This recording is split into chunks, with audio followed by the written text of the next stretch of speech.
39. 3.5 million people from ages 140 to 149. And money is being paid to many of them. And we're searching right now. In fact, Pam, good luck. Good luck. You're going to find it.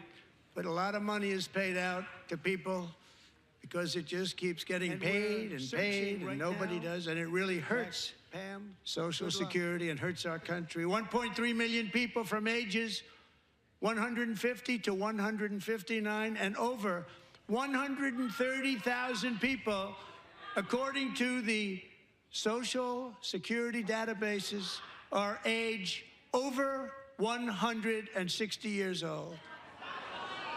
We have a healthier country than I thought, Bobby.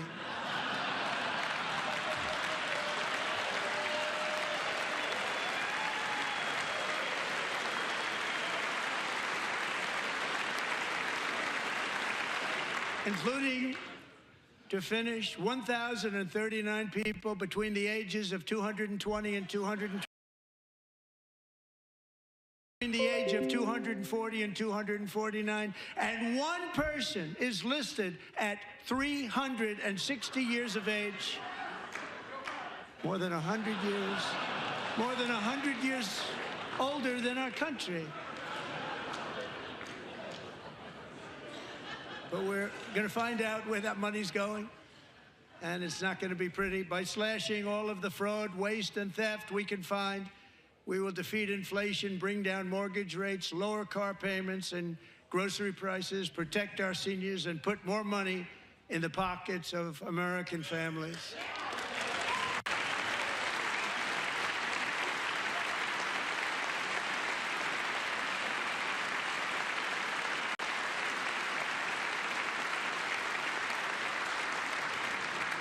And today, interest rates took a beautiful drop, big, beautiful drop. It's about time. And in the near future, I want to do what has not been done in 24 years, balance the federal budget. We're going to balance it.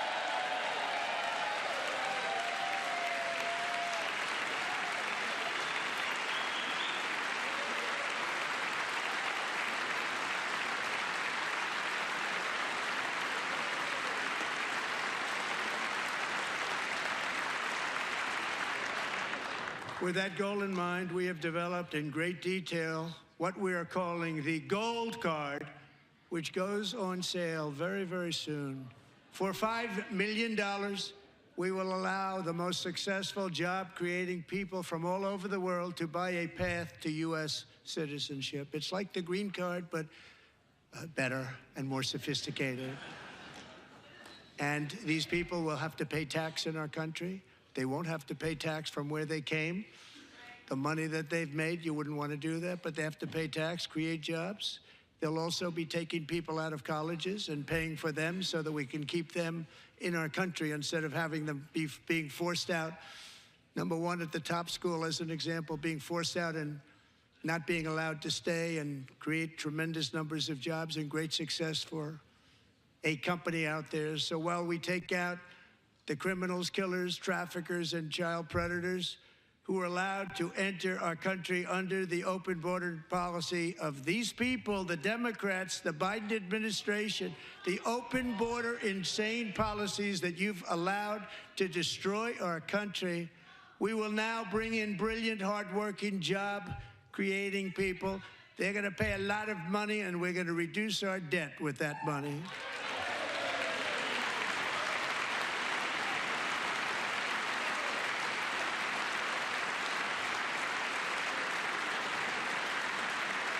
Americans have given us a mandate for bold and profound change.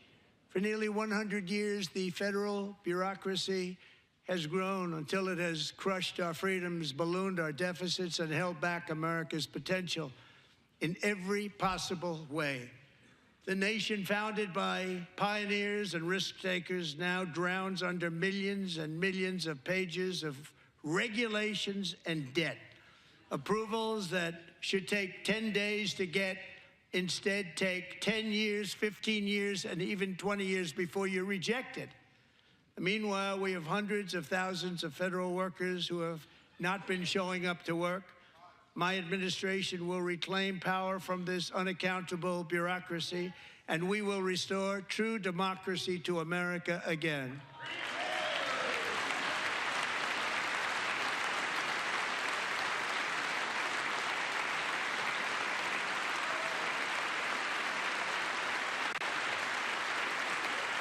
And any federal bureaucrat who resists this change will be removed from office immediately.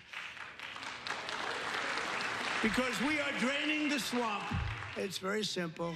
And the days of rule by unelected bureaucrats are over.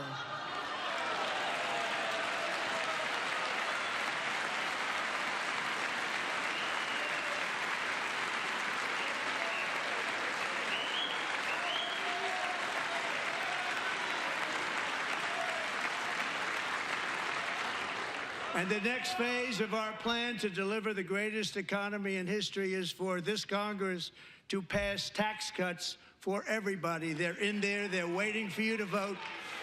And I'm sure that the people on my right, I don't mean the Republican right, but my right here, I'm sure you're going to vote for those tax cuts, because otherwise I don't believe the people will ever vote you into office. So I'm doing you a big favor by telling you that.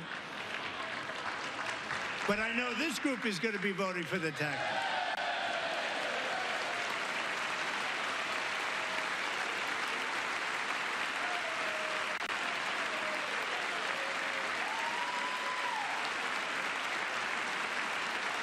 Thank you. It's a very, very big part of our plan. We had tremendous success in our first term with it. A very big part of our plan. We're seeking permanent income tax cuts all across the board. And to get urgently needed relief to Americans hit especially hard by inflation, I'm calling for no tax on tips, no tax on overtime, and no tax on Social Security benefits for our great seniors.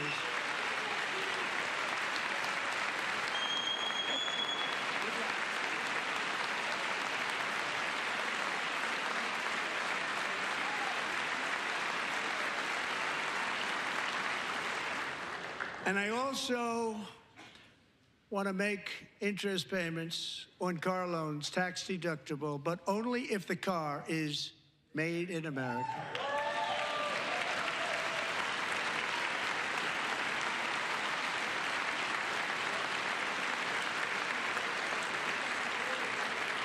And by the way, we're going to have growth in the auto industry like nobody's ever seen. Plants are opening up all over the place. Deals are being made.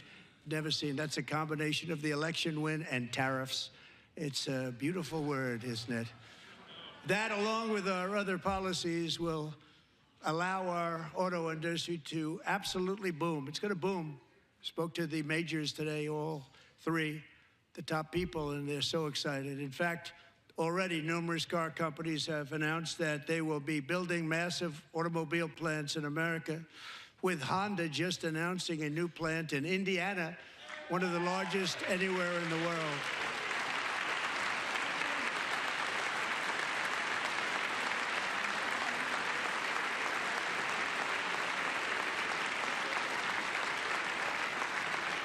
And this has taken place since our great victory on November 5th, a date which will hopefully go down as one of the most important in the history of our country.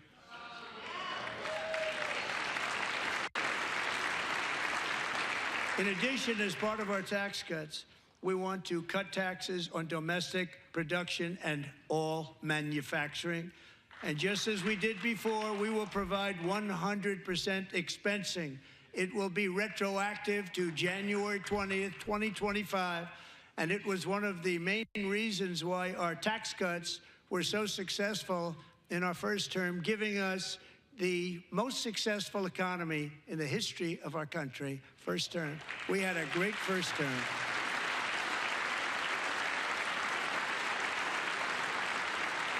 If you don't make your product in America, however, under the Trump administration, you will pay a tariff, and in some cases, a rather large one.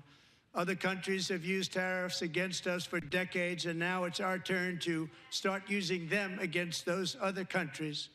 On average, the European Union, China, Brazil, India, Mexico and Canada, have you heard of them? And countless other nations charge us tremendously higher tariffs than we charge them. It's very unfair. India charges us auto tariffs higher than 100%. China's average tariff on our products is twice what we charge them. And South Korea's average tariff is 4 times higher. Think of that, 4 times higher. And we give so much help militarily and in so many other ways to South Korea, but that's what happens. This is happening by friend and foe. This system is not fair to the United States and never was, and so on April 2nd, I wanted to make it April 1st, but I didn't want to be accused of April Fool's Day. That's not, just one day cost us a lot of money. But we're going to do it in April. I'm a very superstitious person. April 2nd, reciprocal tariffs kick in. And whatever they tariff us, other countries, we will tariff them. That's reciprocal, back and forth. Whatever they tax us, we will tax them. If they do non-monetary tariffs to keep us out of their market, then we will do non-monetary barriers to keep them out of our market. There's a lot of that, too. They don't even allow us in their market. We will take in trillions and trillions of dollars and create jobs like we have never seen before. I did it with China, and I did it with others, and the Biden administration couldn't do anything about it because there was so much money they couldn't do anything about it. We have been ripped off for decades by nearly every country on earth, and we will not let that happen any longer.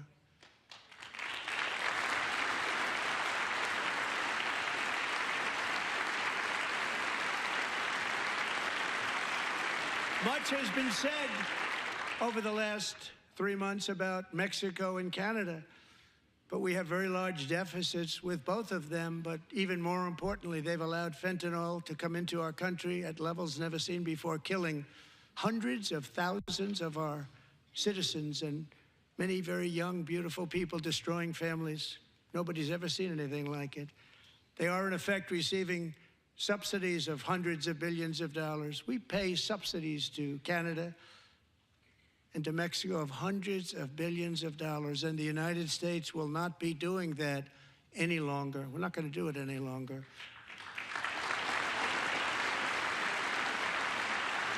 Thanks to our America First policies we're putting into place, we have had $1.7 trillion of new investment in America in just the past few weeks.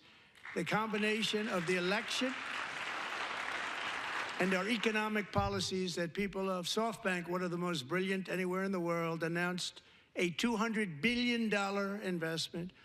OpenAI and Oracle, Larry Ellison, announced $500 billion investment, which they wouldn't have done if Kamala had won. Apple announced $500 billion investment. Tim Cook called me. He said, I cannot spend it fast enough. It's going to be much higher than that, I believe. They'll be building their plants here instead of in China.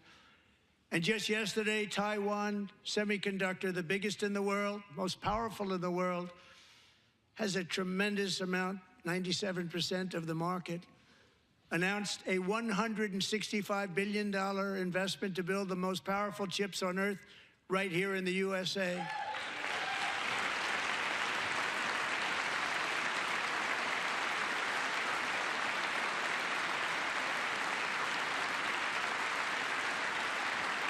And we're not giving them any money. Your CHIPS Act is a horrible, horrible thing. We give hundreds of billions of dollars, and it doesn't mean a thing. They take our money and they don't spend it. All that meant to them, we're giving them no money. All that was important to them was they didn't want to pay the tariffs, so they came and they're building, and many other companies are coming. We don't have to give them money. We just want to protect our businesses and our people. And they will come because they won't have to pay tariffs if they build in America. So it's very amazing. You should get rid of the CHIP Act, and whatever's left over, Mr. Speaker, you should use it to reduce debt or any other reason you want to.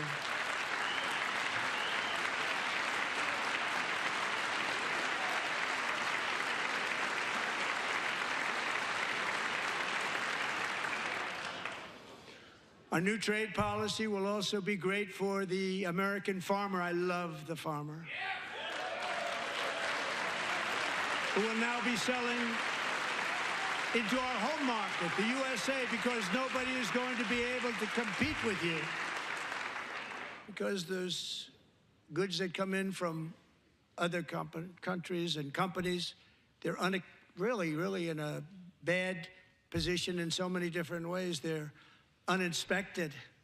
They may be very dirty and disgusting, and they come in and they pour in, and they hurt our American farmers. The tariffs will go on agricultural product coming into America, and our farmers, starting on April 2nd, it may be a little bit of an adjustment period.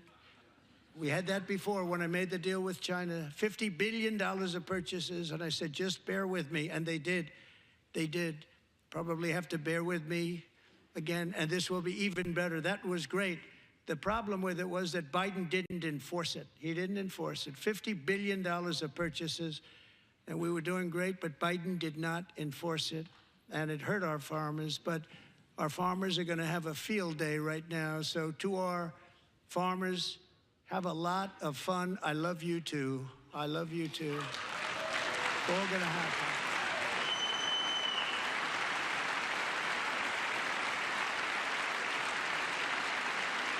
And I have also imposed a 25% tariff on foreign aluminum, copper, lumber, and steel, because if we don't have, as an example, steel and lots of other things, we don't have a military, and frankly, we just won't have a country very long.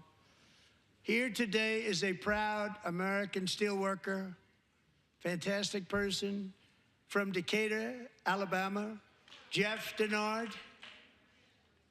Has been working at the same steel plant for 27 years in a job that has allowed him to serve as the captain of his local volunteer fire department, raise 7 children with his beautiful wife, Nicole, and over the years provide a loving home for more than 40 foster children.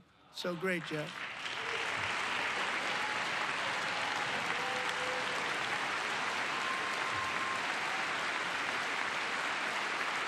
Thank you, Jeff. Thank you, Jeff.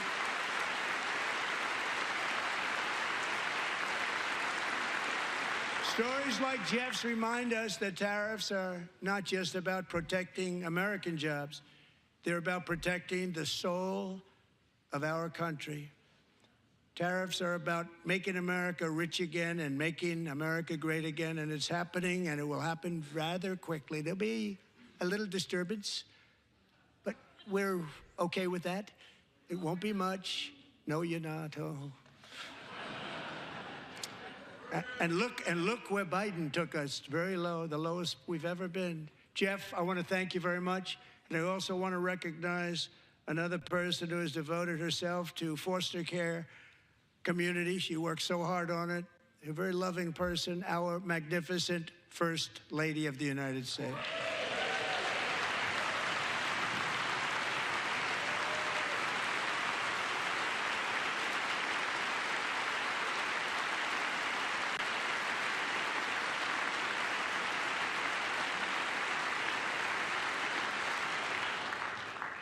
Melania's work has yielded incredible results, helping prepare our nation's future leaders as they enter the workforce.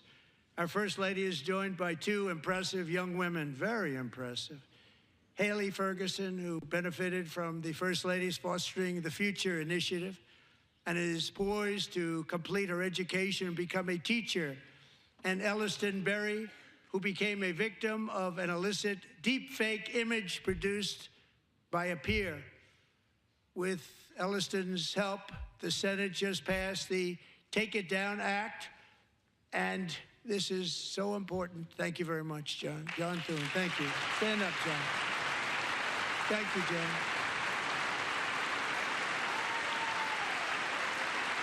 Thank you all very much.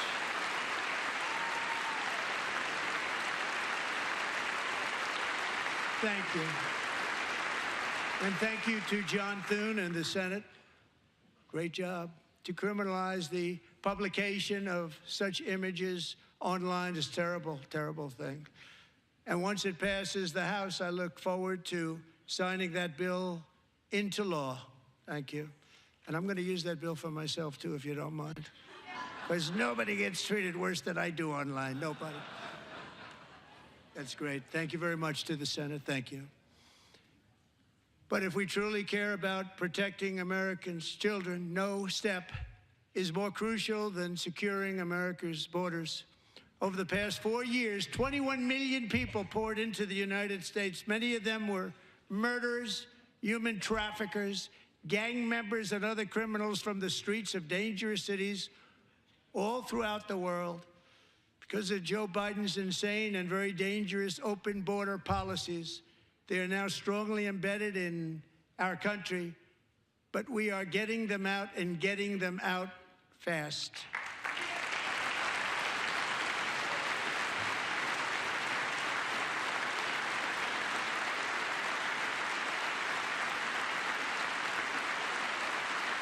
And I want to thank Tom Homan and Christy. I want to thank you and Paul of Border Patrol.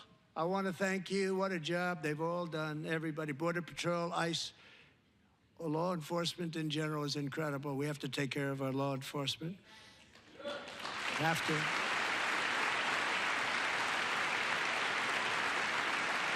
Last year,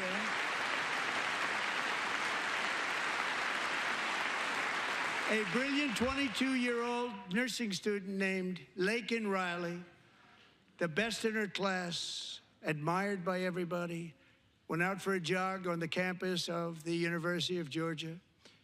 That morning, Laken was viciously attacked, assaulted, beaten, brutalized, and horrifically murdered. Laken was stolen from us by a savage illegal alien gang member who was arrested while trespassing across Biden's open southern border and then set loose into the United States under the heartless policies of that failed administration. It was indeed a failed administration. He had then been arrested and released in a Democrat-run sanctuary city, a disaster, before ending the life of this beautiful young angel. With us this evening are Laken's beloved mother, Allison, and her sister, Lauren.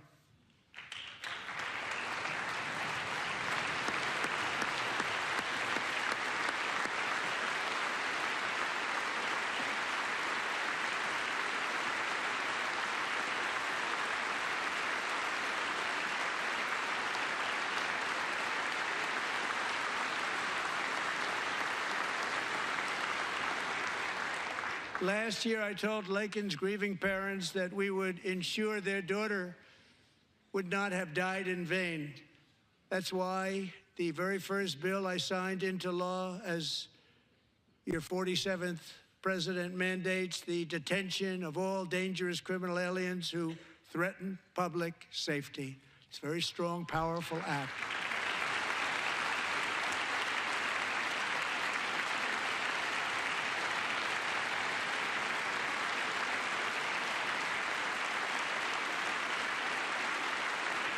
It's called the Laken-Riley Act. So Allison and Lauren, America will never, ever forget our beautiful Laken Hope Riley.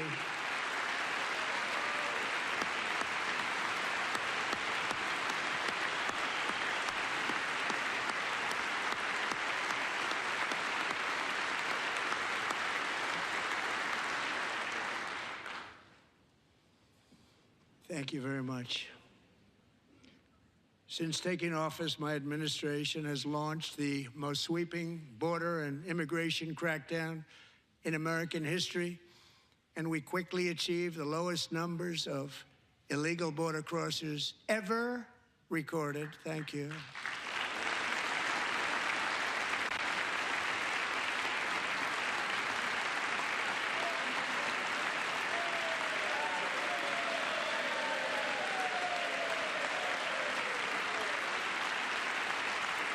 The media and our friends in the Democrat Party kept saying we needed new legislation. We must have legislation to secure the border.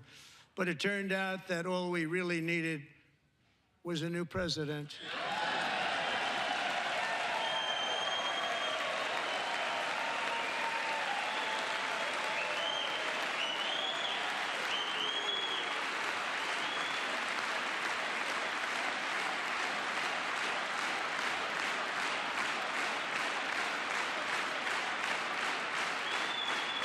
Thank you. Open our borders, he flew illegal aliens over them to overwhelm our schools, hospitals, and communities throughout the country.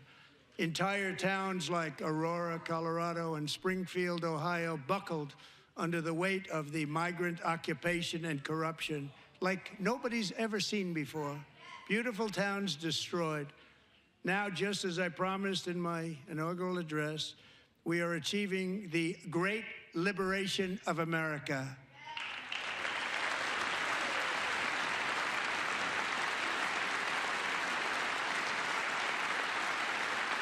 But there still is much work to be done. Here tonight is a woman I have gotten to know, Alexis Nungari from Houston. Wonderful woman. Last June, Alexis's 12-year-old daughter, her precious Jocelyn, walked to a nearby convenience store. She was kidnapped, tied up, assaulted for 2 hours under a bridge, and horrifically murdered. Arrested and charged with this heinous crime are 2 illegal alien monsters from Venezuela, released into America by the last administration through their ridiculous open border. The death of this beautiful 12-year-old girl and the agony of her mother and family touched our entire nation greatly. Alexis, I promised that we would always remember your daughter, your magnificent daughter, and earlier tonight, I signed an order keeping my word to you. One thing I have learned about Jocelyn is that she loved animals so much. She loved nature. Across Galveston Bay, from where Jocelyn lived in Houston, you will find a magnificent national wildlife refuge, a pristine, peaceful, 34,000-acre sanctuary for all of God's creatures on the edge of the Gulf of America. Alexis, moments ago, I formally renamed that refuge in loving memory of your beautiful daughter, Jocelyn. So, Mr. Vice President, if you would, may I have the order?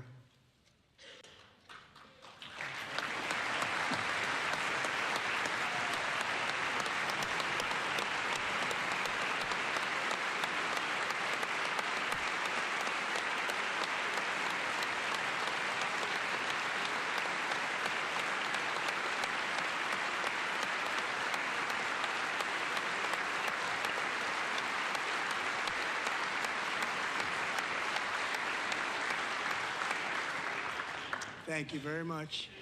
All 3 savages charged with Jocelyn and Lakin's murders were members of the Venezuelan prison gang, the toughest gang, they say, in the world, known as Tren de Aragua. 2 weeks ago, I officially designated this gang, along with MS-13 and the bloodthirsty Mexican drug cartels, as foreign terrorist organizations.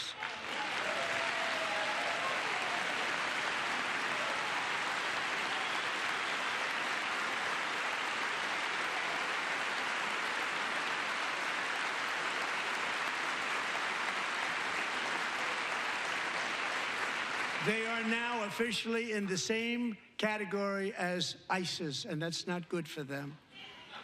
Countless thousands of these terrorists were welcomed into the U.S. by the Biden administration.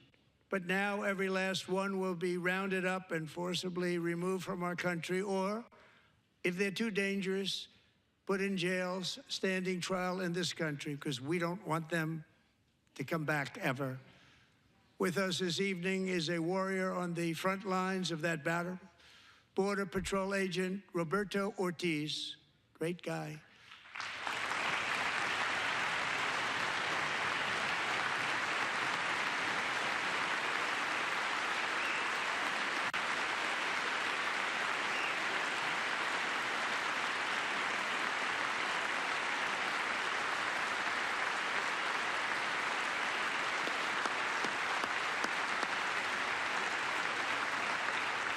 In January, Roberto and another agent were patrolling by the Rio Grande near an area known as Cartel Island. Doesn't sound too nice to me. When heavily armed gunmen started shooting at them. Roberto saw that his partner was totally exposed, at great danger, and he leapt into action, returning fire and providing crucial seconds for his fellow agent to seek safety, just barely. I have some of the prints of that event, and it was not good. Agent Ortiz, we salute you for your great courage and we will honor you, and we will always honor you. Thank you, Roberto, very much.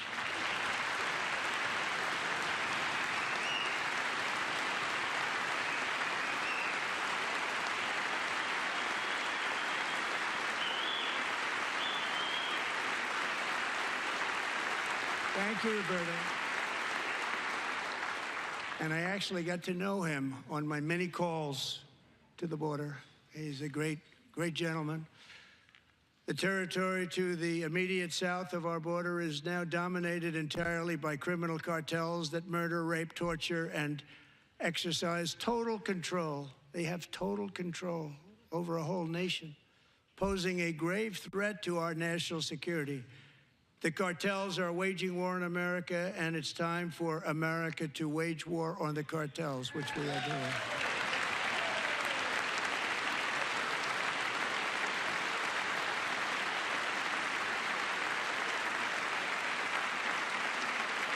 Five nights ago, Mexican authorities, because of our tariff policies being imposed on them, think of this, handed over to us 29 of the biggest cartel leaders in their country. That has never happened before. They want to make us happy. First time ever. But we need Mexico and Canada to do much more than they've done, and they have to stop the fentanyl and drugs pouring into the USA. They're going to stop it. I have sent Congress a detailed funding request laying out exactly how we will eliminate these threats to protect our homeland and complete the largest deportation operation in American history, larger even than current record holder President Dwight D. Eisenhower. Americans expect Congress to send me this funding without delay so I can sign it into law. So, Mr. Speaker, John Thune, both of you, I hope you're going to be able to do that, Mr. Speaker. Thank you. Mr. Leader, thank you. Thank you very much. And let's get it to me. I'll sign it so fast, you won't even believe it.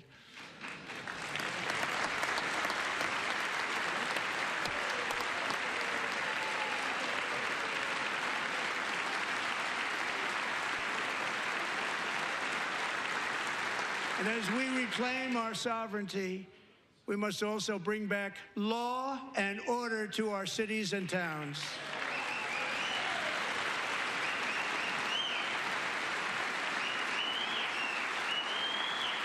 In recent years, our justice system has been turned upside down by radical left lunatics.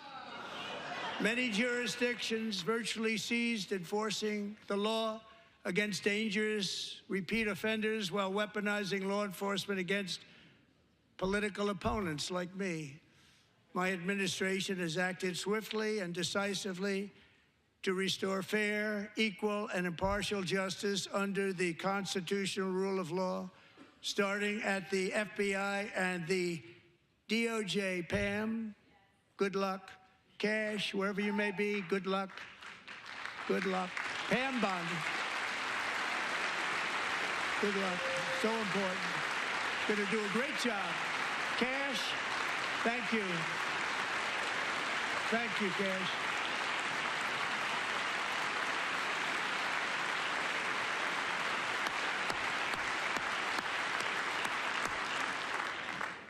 They've already started very strong. They're going to do a fantastic job. You're going to be very proud of them.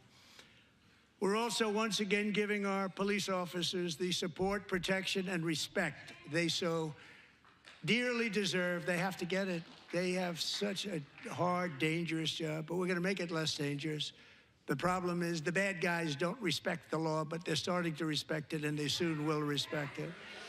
This also includes our great fire departments throughout the country. Our firemen and women are unbelievable people, and we'll never forget them. And besides that, they voted for me in record numbers, so I have no choice.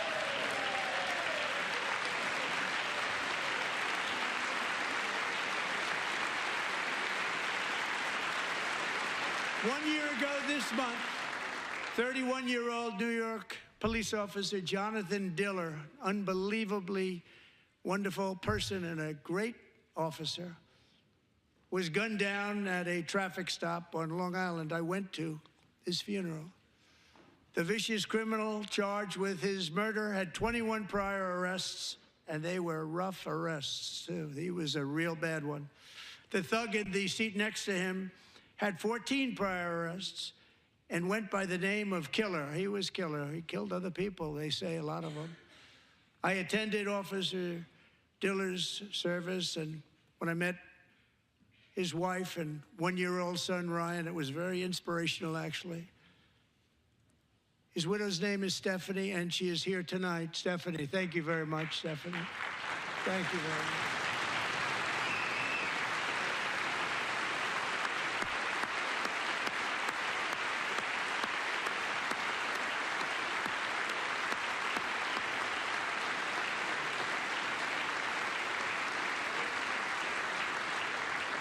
Stephanie, we're going to make sure that Ryan knows his dad was a true hero, New York's finest, and we're going to get these cold-blooded killers and repeat offenders off our streets, and we're going to do it fast.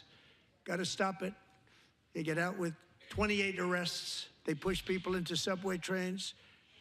They hit people over the head, back of the head with baseball bats. We got to get them out of here. I've already signed an executive order requiring a mandatory death penalty for anyone who murders a police officer. And tonight I'm asking Congress to pass that policy into permanent law.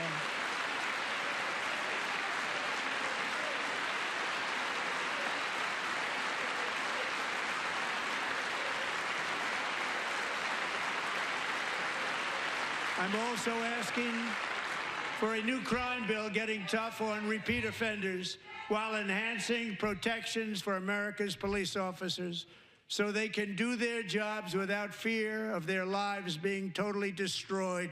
They don't want to be killed. We're not going to let them be killed. Joining us in the gallery tonight is a young man who truly loves our police. His name is DJ Daniel. He is 13 years old, and he has always dreamed of becoming a police officer.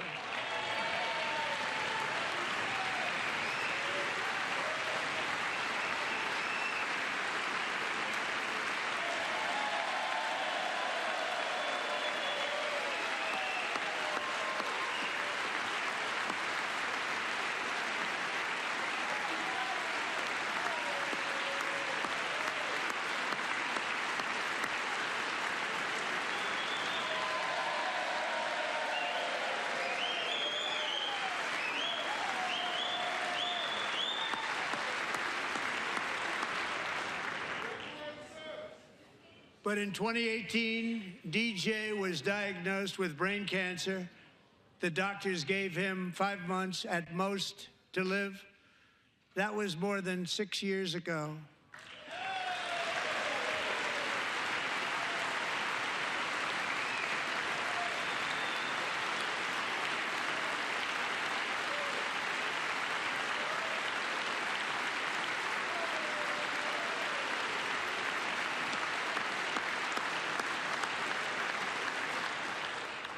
Since that time, DJ and his dad have been on a quest to make his dream come true, and DJ has been sworn in as an honorary law enforcement officer, actually a number of times. The police love him, the police departments love him.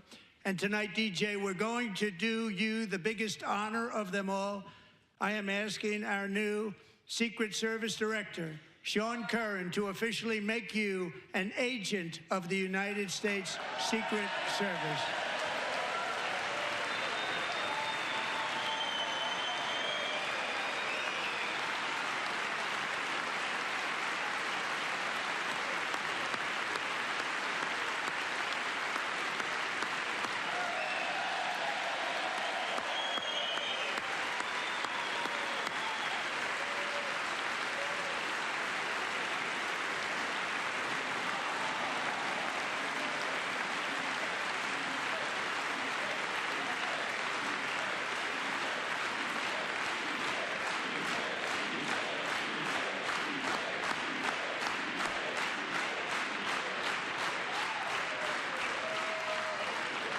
DJ.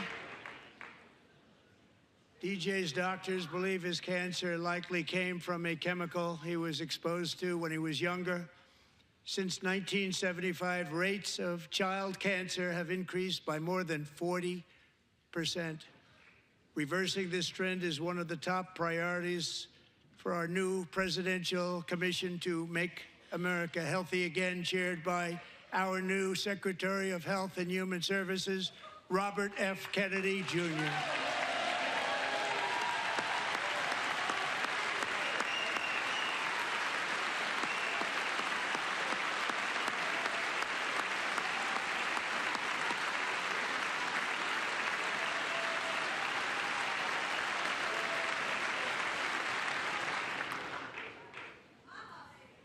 With the name Kennedy, you would have thought everybody over here would have been cheering. How quickly they forget. Our goal is to get toxins out of our environment, poisons out of our food supply, and keep our children healthy and strong. As an example, not long ago, and you can't even believe these numbers, 1 in 10,000 children had autism, 1 in 10,000. And now it's 1 in 36. There's something wrong, 1 in 36, think of that.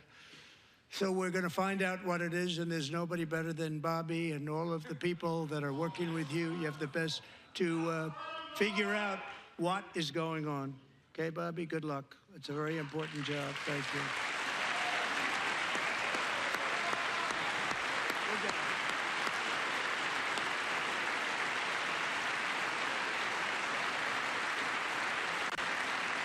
Thank you.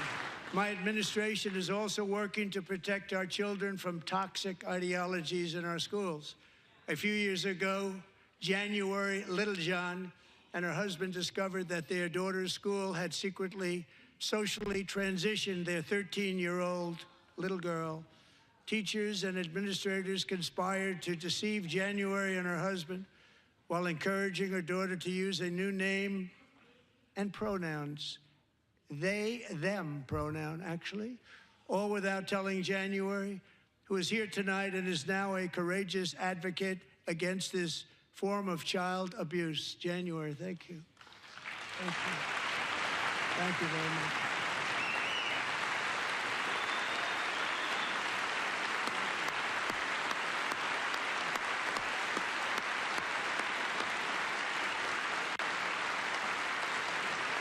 Thank you. Stories like this are why, shortly after taking office, I signed an executive order banning public schools from indoctrinating our children with transgender ideology.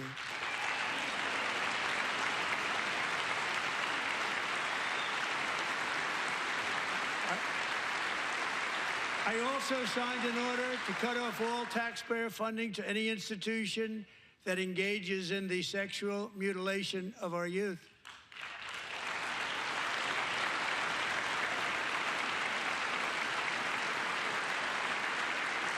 And now I want Congress to pass a bill permanently banning and criminalizing sex changes on children and forever ending the lie that any child is trapped in the wrong body. This is a big lie.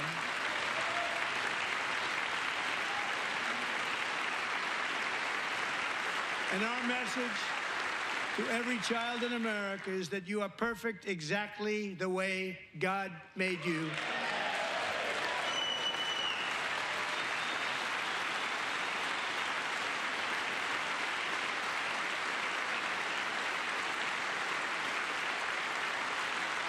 Because we're getting wokeness out of our schools and out of our military, and it's already out, and it's out of our society. We don't want it. Wokeness is trouble. Wokeness is bad. It's gone. It's gone. And we feel so much better for it, don't we? Don't we feel better? Our service members won't be activists and ideologues. They will be fighters and warriors. They will fight for our country. And Pete, congratulations. Secretary of Defense, congratulations.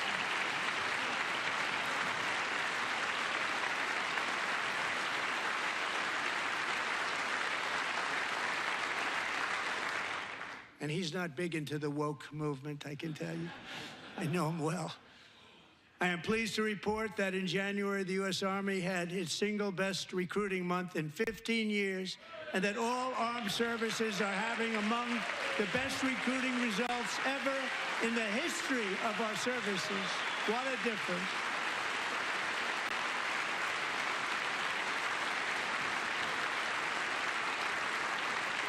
And you know, it was just a few months ago where the results were exactly the opposite. We couldn't recruit anywhere. We couldn't recruit.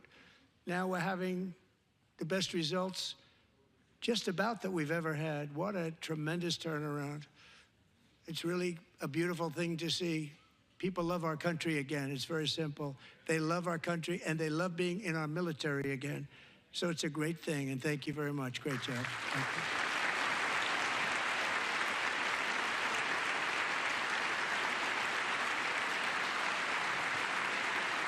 We're joined tonight by a young man, Jason Hartley, who knows the weight of that call of duty.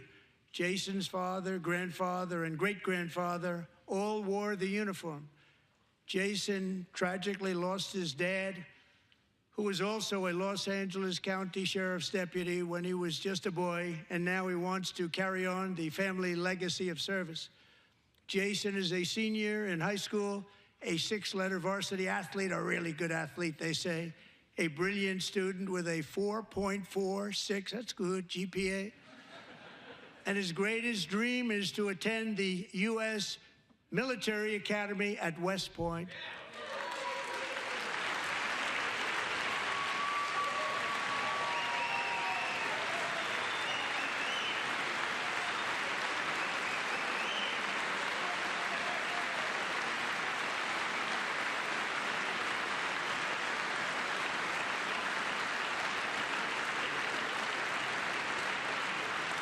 And Jason, that's a very big deal getting in. That's a hard one to get into. But I'm pleased to inform you that your application has been accepted. You will soon be joining the Corps of Cadets.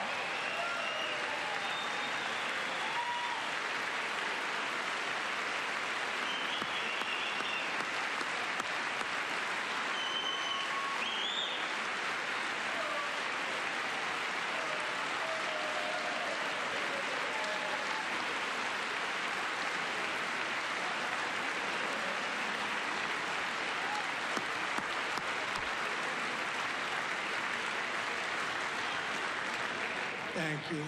Jason, you're going to be on the long gray line, Jason. As Commander-in-Chief, my focus is on building the most powerful military of the future. As a first step, I'm asking Congress to fund a state-of-the-art Golden Dome missile defense shield to protect our homeland, all made in the USA.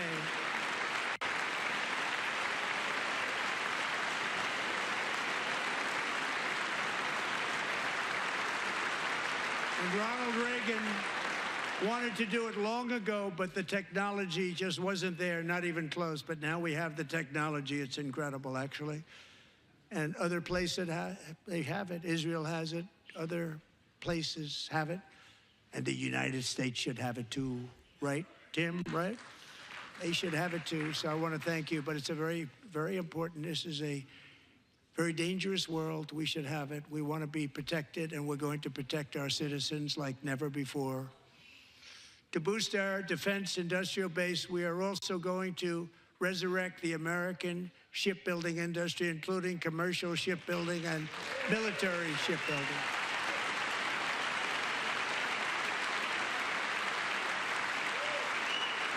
And for that purpose, I am announcing tonight that we will create a new Office of Shipbuilding in the White House and offer special tax incentives to bring this industry home to America where it belongs. We used to make so many ships.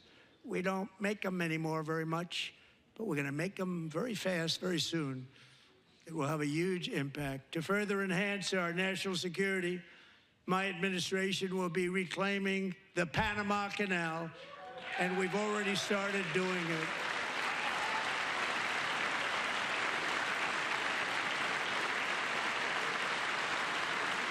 Just today, a large American company announced they are buying both ports around the Panama Canal and lots of other things having to do with the Panama Canal and a couple of other canals. The Panama Canal was built by Americans for Americans, not for others, but others could use it. But it was built at tremendous cost of American blood and treasure. 38,000 workers died building the Panama Canal. They died of malaria. They died of snake bites and mosquitoes. Not a nice place to work. They paid them very highly to go there, knowing there was a 25% chance that they would die. The most expensive project also that was ever built in our country's history, if you bring it up to modern day costs. It was given away by the Carter administration for $1, but that agreement has been violated very severely. We didn't give it to China.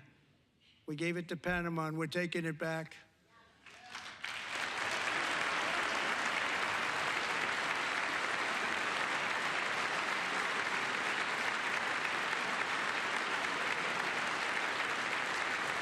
And we have Marco Rubio in charge. Good luck, Marco. Now, we know who to blame if anything goes wrong. Marco's been amazing, and he's going to do a great job. Think of it, he got 100 votes. You know, he was approved with actually 99, but the 100th was this gentleman, and I feel very certain. So let's assume he got 100 votes. And I'm either very, very happy about that or I'm very concerned about it.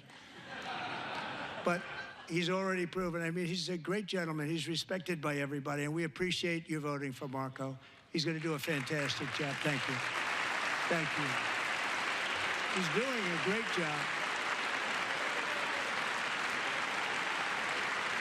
Great job. And I also have a message tonight for the incredible people of Greenland. We strongly support your right to determine your own future. And if you choose, we welcome you into the United States of America. We need Greenland for national security and even international security, and we're working with everybody involved to try and get it. But we need it really for international world security. And I think we're going to get it. One way or the other, we're going to get it. We will keep you safe. We will make you rich, and together we will take Greenland to heights like you have never thought possible before. It's a very small population, but very, very large piece of land and very, very important for military security. America is once again standing strong against the forces of radical Islamic terrorism. 3.5 years ago, ISIS terrorists killed 13 American service members and countless others in the Abbey Gate bombing during the disastrous and incompetent withdrawal from Afghanistan. Not that they were withdrawing, it was the way they withdrew. Perhaps the most embarrassing moment in the history of our country. Tonight, I am pleased to announce that we have just apprehended the top terrorist responsible for that atrocity, and he is right now on his way here to face the swift sword of American justice.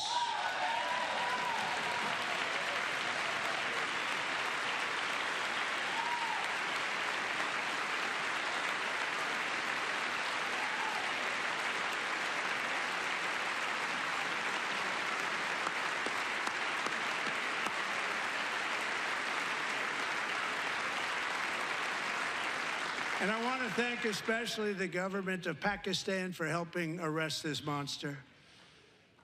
This was a very momentous day for those 13 families who I actually got to know very well, most of them, whose children were murdered, and the many people that were so badly, over 42 people, so badly injured on that fateful day in Afghanistan. What a horrible day.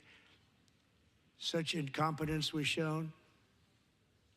That when Putin saw what happened, I guess he said, wow, maybe this is my chance. That's how bad it was. Should have never happened. Grossly incompetent people. I spoke to many of the parents and loved ones, and they're all in our hearts tonight. Just spoke to them on the phone. We had a big call every one of them called, and everybody was on the line, and they did nothing but cry with happiness. They were very happy, as happy as you can be under those circumstances. Their child, brother, sister, son, daughter was killed for no reason whatsoever. In the Middle East, we're bringing back our hostages from Gaza. In my first term, we achieved one of the most groundbreaking peace agreements in generations, the Abraham Accords.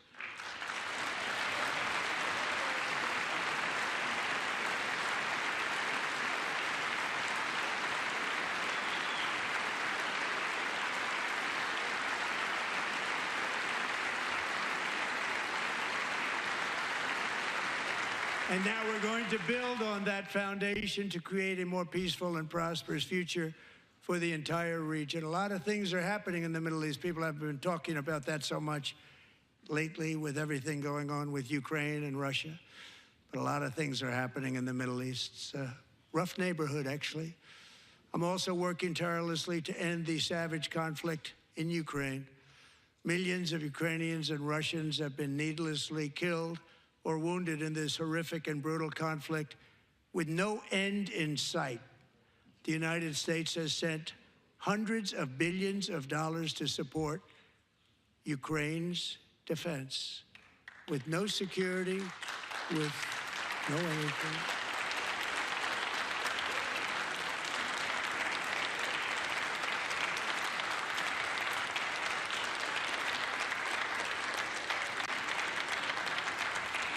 Do you want to keep it going for another 5 years? Yeah, you would say Pocahontas says yes.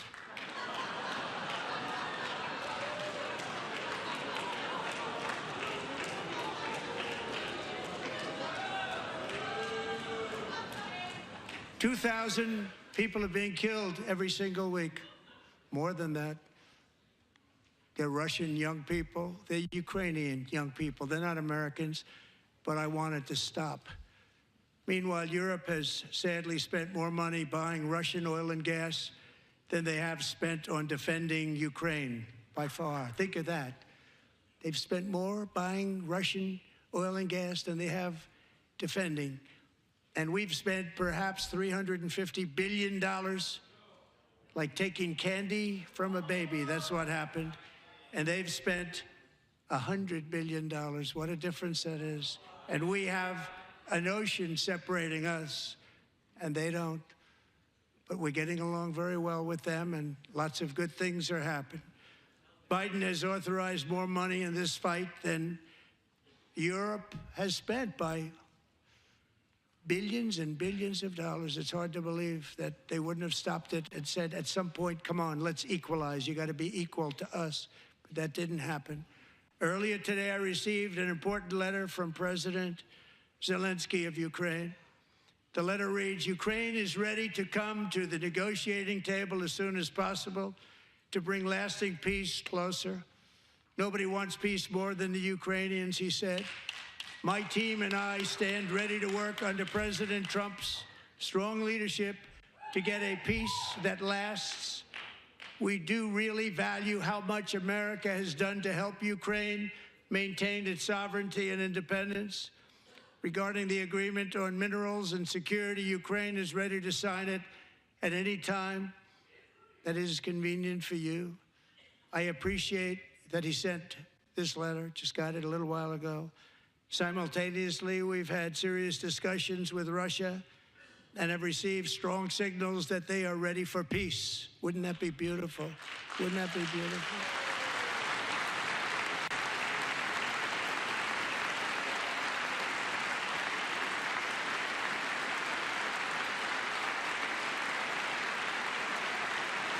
Wouldn't that be beautiful?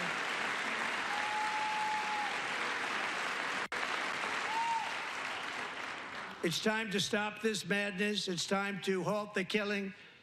It's time to end this senseless war. If you want to end wars, you have to talk to both sides.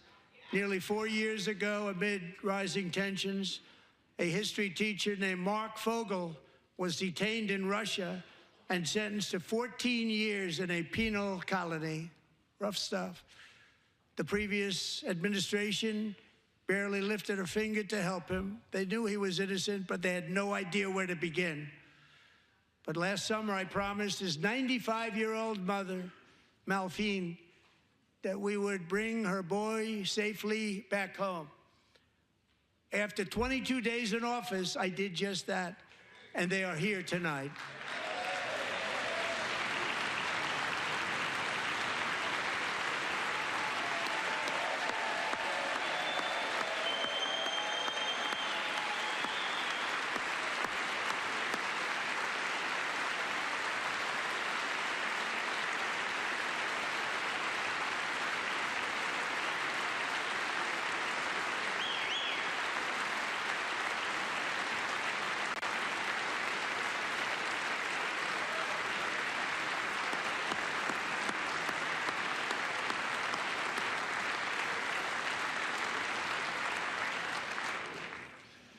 To Mark and his great mom, we are delighted to have you safe and sound and with us. As fate would have it, Mark Fogel was born in a small rural town in Butler, Pennsylvania. Have you heard of it? Where his mother has lived for the past 78 years. I just happened to go there last July 13th for a rally.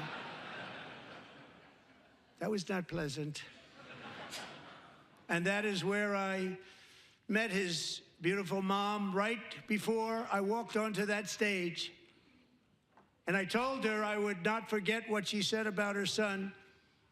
And I never did I? Never forgot. Less than 10 minutes later, at that same rally, gunfire rang out, and a sick and deranged assassin unloaded 8 bullets from his sniper's perch into a crowd of many thousands of people. My life was saved by a fraction of an inch, but some were not so lucky. Corey Comparator was a firefighter, a veteran, a Christian, a husband, a devoted father, and above all, a protector. When the sound of gunshots pierced the air, it was a horrible sound. Corey knew instantly what it was and what to do. He threw himself on top of his wife and daughters and shielded them from the bullets with his own body. Corey was hit really hard. You know the story from there. He sacrificed his life to save theirs. 2 others, very fine people, were also seriously hit. But thankfully, with the help of 2 great country doctors, we thought they were gone and they were saved. So those doctors had great talent. We're joined by Corey's wife, Helen, who was his high school sweetheart, and their 2 beloved daughters, Allison and Kaylee. Thank you.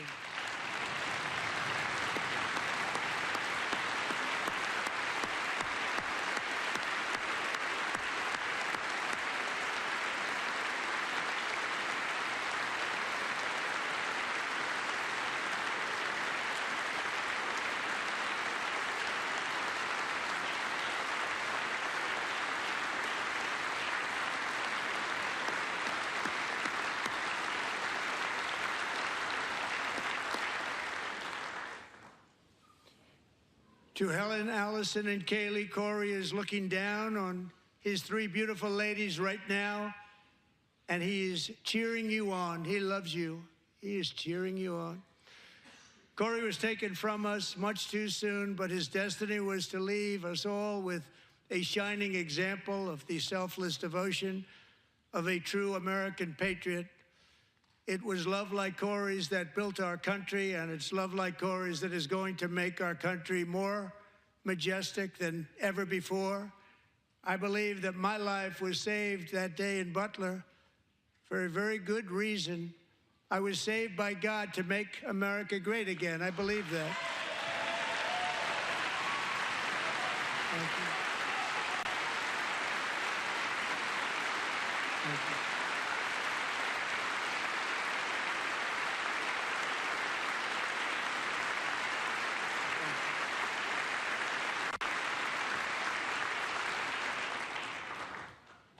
Thank you very much. From the patriots of Lexington and Concord to the heroes of Gettysburg and Normandy, from the warriors who crossed the Delaware to the trailblazers who climbed the Rockies, and from the legends who soared at Kitty Hawk to the astronauts who touched the moon, Americans have always been the people who defied all odds, transcended all dangers, made the most extraordinary sacrifices, and did whatever it took to defend our children, our country, and our freedom.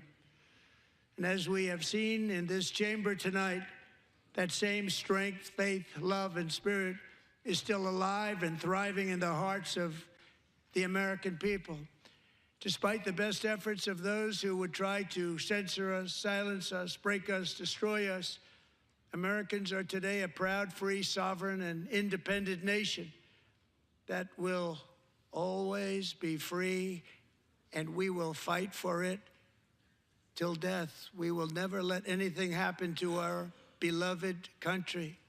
Crossed a vast ocean, strode into the unknown wilderness, and carved their fortunes from the rock and soil of a perilous and very dangerous frontier.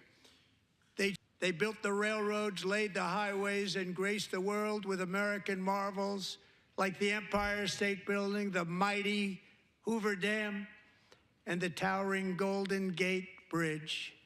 They lit the world with electricity, broke free of the force of gravity, fired up the engines of American industry, vanquished the communists, fascists, and Marxists all over the world, and gave us countless modern wonders sculptured out of iron, glass, and steel. We stand on the shoulders of these pioneers who won and built the modern age, these workers who poured their sweat into the skylines of our cities, these warriors who shed their blood on fields of battle and gave everything they had for our rights and for our freedom. Now it is our time to take up the righteous cause of American liberty. And it is our turn to take America's destiny into our own hands and begin the most thrilling days in the history of our country. This will be our greatest era. With God's help, over the next 4 years, we are going to lead this nation even higher, and we are going to forge the freest, most advanced, most dynamic, and most dominant civilization ever to exist on the face of this earth. We are going to create the highest quality of life, build the safest and wealthiest and healthiest and most vital communities anywhere in the world. We are going to conquer the vast frontiers of science, and we are going to lead humanity into space and plant the American flag on the planet Mars and even far beyond.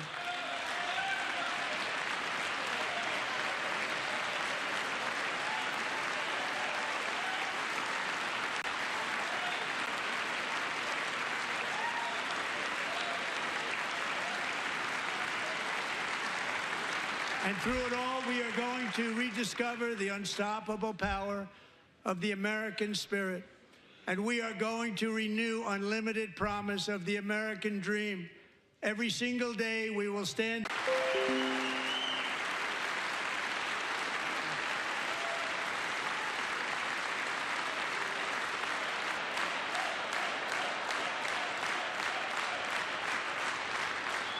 My fellow Americans, get ready for an incredible future, because the golden age of America has only just begun. It will be like nothing that had. Bless you, and God bless America.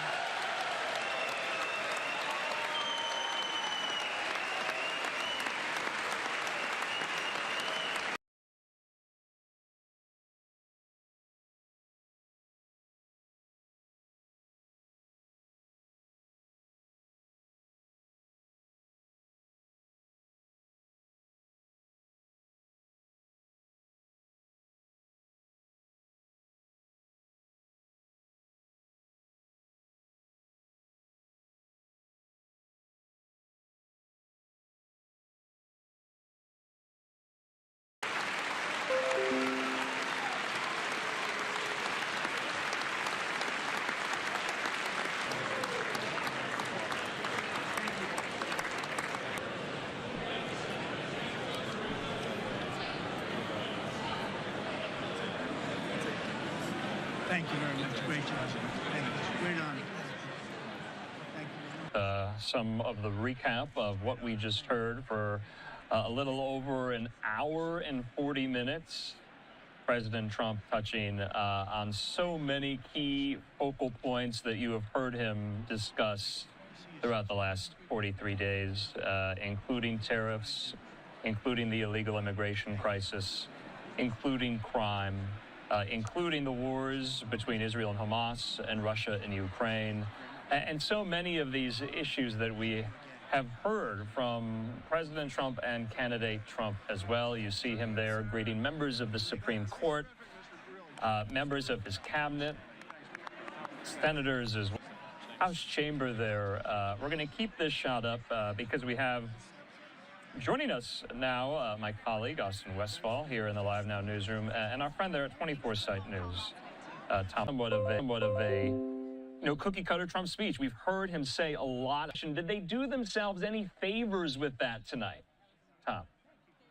Well, remains to be seen, especially with Al Green.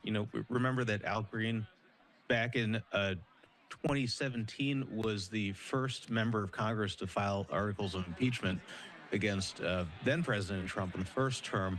But you kind of expect that from somebody like Green. But, it's not unprecedented. A couple of years ago, Marjorie Taylor Greene and Lauren Boebert were standing up and, screaming at Biden throughout his speech, ongoing, polarization, really. I mean, this was, an escalation of the polarization. For him, hadn't seen that before, but also, and correct me if I'm wrong here, I know you're a student of history, had never seen before the Speaker of the House gavel the chamber into order, or at least try to, pausing the president's. Yeah, I mean, look, the escalation all around here. Barry was holding up that sign as he walked in. Subcommittee, the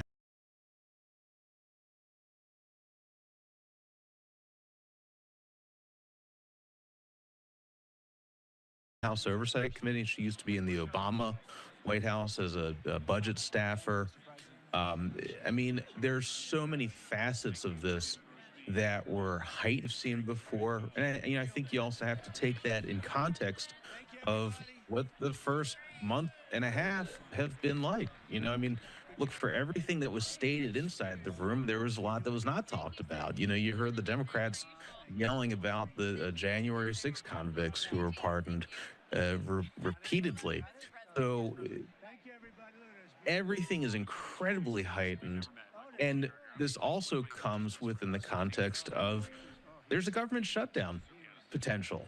These are all the folks that are going to have to vote on that before March 14th, about, 9 days from now, 10 days from now.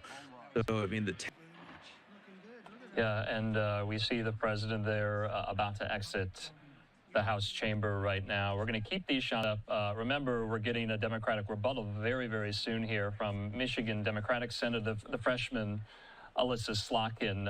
So bear with us here. If you are watching, just want to come on camera to introduce everyone who is here, because we know a lot of you have been watching. Myself, Andrew Kraft, Tom Lobianco there with 24 Site News, and Austin Westfall, my colleague here in the Live Now newsroom. Austin, questions for Tom? We watch so many speeches with you, Tom, and I like to ask this question, one-on-one perspective with things. What's the point of, I'm not going to call it a State of the Union speech. This is not officially a State of the Union speech. But what is the point of a speech to a joint session of Congress, and do we think Trump achieved it today? Well, you have to look at it, standing back from the partisanship of everything. Clearly he is the P.T. Barnum of this moment in American politics. I mean, having the guests, the presentation of the guests, Laken Riley family throughout, recognizing her family, the Convertories from Butler, Pennsylvania, the young child who suffering from brain cancer, who he apparently granted, service with the Secret Service. He did a masterful job at that.